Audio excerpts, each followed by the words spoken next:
네, 세계 증시와 우리 증시를 짚어보는 시간 5분 세계 증시입니다. 연합인포맥스 정윤교 기자 나와 있습니다. 안녕하십니까? 안녕하십니까? 네, 우리 증시 먼저 살펴봐야 되는데 오늘도 좀 별로 분위기가 안 좋았네요. 네, 맞습니다. 네. 오늘 우리 증시는 오전에 양호한 흐름을 보이다가 오후 들어서 하락 전환했습니다. 코스피는 전장 대비 0.26% 내린 2,409.41에, 코스닥은 전장보다 0.31% 하락한 785.88에 장을 마쳤습니다. 외국인과 기관이 대량 매도에 나서면서 지수를 끌어내렸는데요.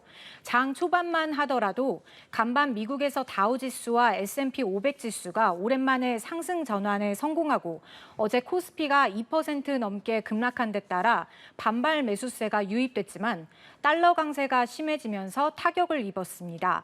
오늘 외환 시장에서 원달러 환율은 1,363원까지 치솟으면서 연고점을 다시 새로 썼습니다.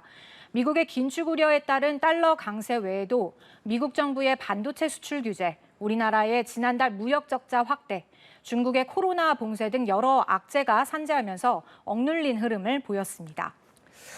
네, 말씀해 주신 것처럼 미국에서는 다우지수와 S&P 500 지수가 좀 상승은 했지만 나스닥은 계속해서 힘을 못 쓴다. 이유가 있을까요?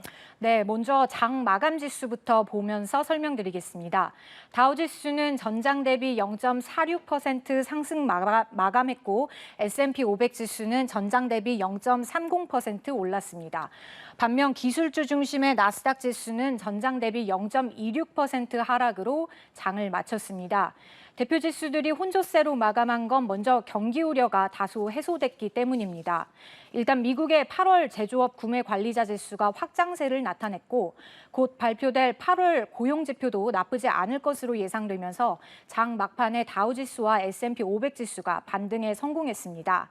하지만 고용이 탄탄할 경우 연준의 긴축 행보가 더 힘을 받게 되기 때문에 미 국채 수익률이 급등세를 보이면서 시장의 압박도 줬습니다.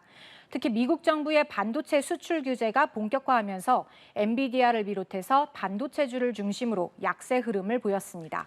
네, 긴축 공포가 시장에 계속 압박을 하고 있다라고 볼 수가 있는데 그렇다면 다음 주에도 이런 흐름이 이어지는 겁니까?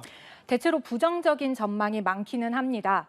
전통적으로 매년 9월은 주식시장에 좋지 않았다는 분석도 있습니다만 일단 관건은 우리 시각으로 오늘 밤 9시 반에 발표되는 미국의 8월 고용 보고서입니다. 이번 고용 지표는 연준이 이달 말 FOMC 회의를 앞두고 금리 인상폭을 결정하는 데 고려하는 중요한 지표라서 오늘 수치가 어떻게 나오느냐에 따라 향후 증시가 방향성을 결정할 수 있습니다. 워낙 시장의 관심 지표인 만큼 오늘 아시아 시장에서도 미국 주가지수 선물이 고용 보고서를 대기하면서 약보합세를 나타냈는데요. 전문가들 얘기를 들어보면 미국의 8월 고용 지표는 상당히 견조하게 나올 가능성이 큽니다. 이럴 경우 연준의 긴축 고삐를 더 강하게 죄면서 글로벌 주식시장에 부정적인 영향을 줄 수 있습니다. 증권업계에 따르면 다음 주 코스피는 2,400선의 지지력을 토대로 환율 등락에 따라서 반등을 시도할 수 있다는 분석이 나옵니다. 네, 우리 증시 같은 경우에 환율이 과연 어느 정도 선에서 멈추느냐를 좀 봐야 될 것 같고, 즉 미국 같은 경우에 양적 긴축이 계속되고 있기 때문에 이 긴축이 어떻게 영향을 미칠지도 봐야 될 것 같아요. 네, 그렇습니다. 연준은 지난 6월 양적 긴축을 475억 달러, 우리 돈으로 약 64조 원 규모로 시작했는데 이번 달부터는 950억 달러, 그러니까 약 128조 원으로 규모를 늘립니다.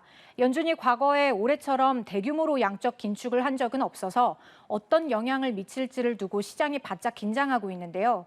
일각에선 양적 긴축에 따른 파장이 기준금리 인상보다 더 클 수 있다는 경고도 나옵니다. 연준의 2인자인 라엘 브레이너드 부의장은 양적 긴축이 기준금리를 두세 번 올리는 것과 같은 효과를 줄 거라고 얘기한 적이 있고요. 또 투자은행 소시에테 제네랄은 연준이 매달 약 1천억 달러의 양적 긴축에 나설 때 기준금리를 0.12%포인트 올리는 것과 같은 효과를 낼 수 있다는 분석을 내놓기도 했습니다. 네. 정 기자, 마지막으로 이제 다음 주 추석 명절을 앞두고 시장에서 대기 중인 일정 어떤 게 있습니까? 네, 먼저 미국 시장은 오늘 8월 고용 보고서를 소화한 뒤 다음 주 월요일에 노동절을 맞아서 하루 휴장할 예정입니다. 하루 건너뛴 뒤 다음 주 화요일에 거래를 시작할 예정이고 다음 주 내내 연준의 경기 동향 보고서인 베이지북을 비롯해서 서비스업 구매 관리자 지수, 무역 수지 등 눈여겨볼 이벤트가 계속 이어집니다. 제롬 파월 연준 의장을 비롯해서 연준 당국자들도 잇따라 연설에 나서면서 시장과 소통할 예정이고요. 또 다음 주에는 유로존과 호주의 기준금리 결정, 유로존의 GDP 발표도 대기하고 있습니다.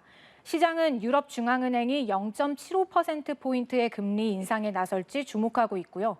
한국에선 다음 주 수요일에 발표될 7월 경상수지가 눈길을 끌고 있습니다. 네, 지금까지 5분 세계 증시였습니다. 정윤교 기자 오늘 잘 들었습니다. 감사합니다.